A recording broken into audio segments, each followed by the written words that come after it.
I want to get your thoughts on the. What are your thoughts about the World Baseball Classic? Well, I hope it gains momentum from this regard. We got to get over the mindset that, if you do it, you're going to get hurt. We got a star-studded lineup for the first time in a long time.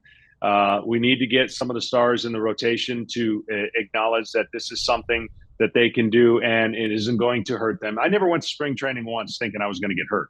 And we get guys hurt all the time in spring training. So it's something we emphasize and magnify when this comes around once every 4 days.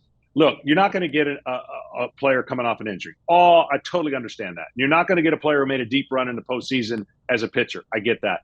But I think we can get some pitchers to buy in, knowing well in advance that this is coming, to get ready and prepare and mentally deal with whatever comes their way. Because it is a blast once you put on that uniform.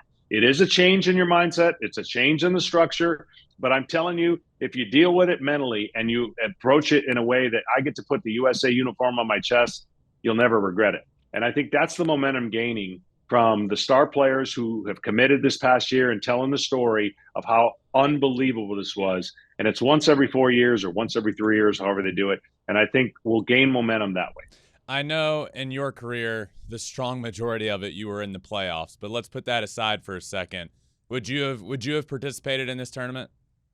The latter part of my career, for sure, it would have been a blast. I played in the Junior Olympics, put the USA team on, represented our country. Unfortunately, I lost 2-1 to Cuba in the gold medal game, but I would have loved to have put on a USA uniform and mingled with the guys that either I was competing against or teammates. And to me, the latter part of my career, this would have been a no-brainer for me because my getting ready for spring training was no different. It wasn't. I wasn't a max effort guy. I was a guy that was trying to get my arm ready, make pitches, and I would have done the same thing. If you're a max effort guy, that's a different story. I get it. If you're letting it eat every single time, you probably need a different routine and not ramped up as much. So I think there's ways to satisfy everybody and know that, playing baseball for the most part is a long sport and it's a tough one. But if you do things the right way and have the right attitude, I think you survive it.